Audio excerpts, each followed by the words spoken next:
E aí galera, de boas? Na aula de hoje a gente vai estudar a diversidade microbiana, ou seja, os diferentes tipos de micro-organismos, em especial bactérias e fungos, que podemos encontrar por aí.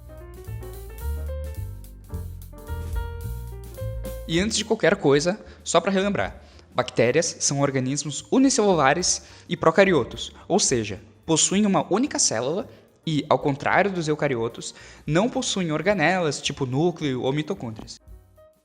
Já os fungos são eucariotos, como as plantas e nós animais. Eles podem ser seres uni- ou pluricelulares e suas células apresentam parede celular, como a das plantas. Mas, ao invés dessas, que possuem celulose como composto da parede, os fungos apresentam a quitina. E além disso, eles podem ser classificados de duas maneiras segundo sua organização celular: leveduras e fungos filamentosos. As leveduras são unicelulares e são parecidas com pequenas bolinhas. Já os fungos filamentosos são pluricelulares e, como o nome já diz, formam filamentos com suas células, que recebem o nome especial de hifas. Para realizar a coleta dos micro-organismos, vamos usar um swab, instrumento que é semelhante a um cotonete. Enfim, a gente vai coletar então o que quer que esteja vivo em vários substratos. Maçaneta, plantinha, água parada de um cinzeiro, solo, maçã em decomposição, lixo, outra água parada, dessa vez com barro,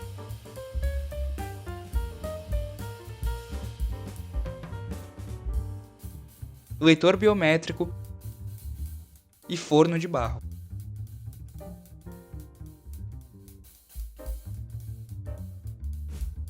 Perfeito. Amostras coletadas. Agora, a gente vai esfregar cada um dos swabs em duas plaquinhas, cada uma com um tipo de meio de cultura diferente. Um deles é próprio ao crescimento de bactérias e o outro ao de fungos.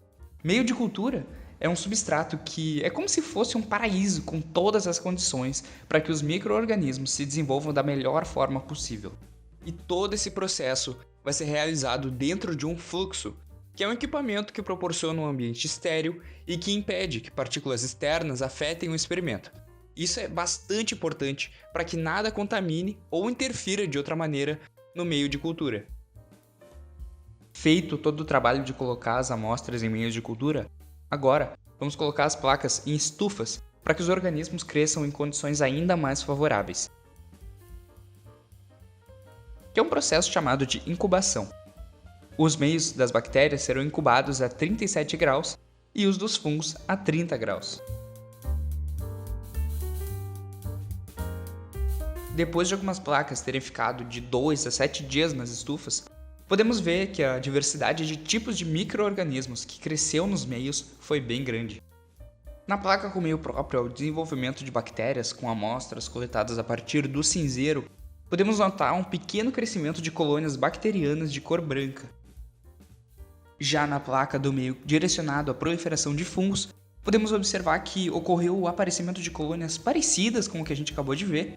Elas parecem bactérias, mas são na verdade colônias de leveduras. No meio próprio ao crescimento de bactérias coletadas a partir da maçã em decomposição, podemos ver que houve uma proliferação bem maior do que a que teve na do cinzeiro. Isso ocorre porque as bactérias são importantíssimos agentes atuantes na decomposição da matéria orgânica. Um desenvolvimento grande assim não pôde ser observado no caso do meio para fungos dessa mesma amostra.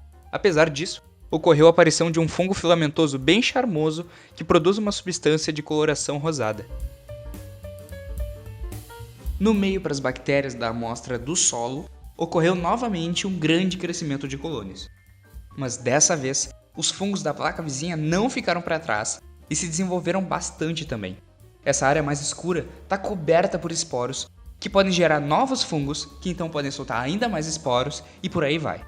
Essa é uma característica bem notável de fungos filamentosos. Agora, literalmente saindo do forno, as bactérias do forno de barro novamente apresentaram um bom crescimento. E dessa vez, foram os fungos que realmente dominaram, por terem sido colocados em um ambiente com condições muito parecidas com as quais estavam inseridos antes, no caso com pouca luz e boa umidade. Eles se desenvolveram muito. O crescimento foi tanto que nem sequer dá para ver espaço sem fungo no meio.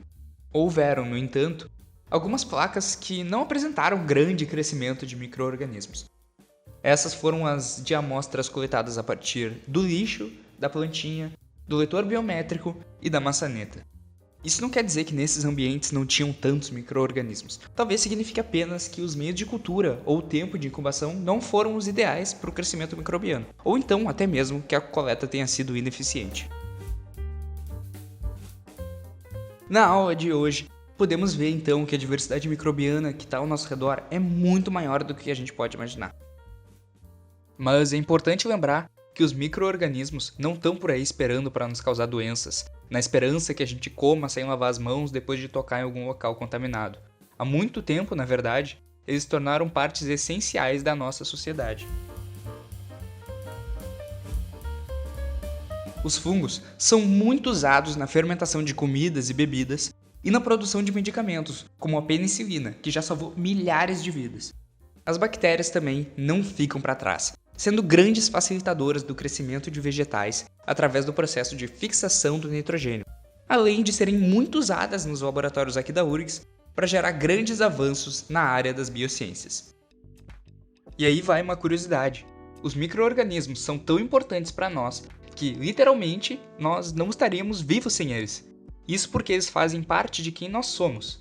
Pois é, em todo o nosso corpo temos centenas de milhares de micro-organismos que nos auxiliam em várias etapas do nosso metabolismo, inclusive nos protegendo de infecções e doenças causadas por outros micro-organismos. Legal, né? Bom, eu espero que vocês tenham gostado bastante da aula e se interessado por esse mundo microscópico que, na minha opinião, e acho que já deu para perceber que eu sou bem suspeito a falar, é incrível. Até a próxima, galera!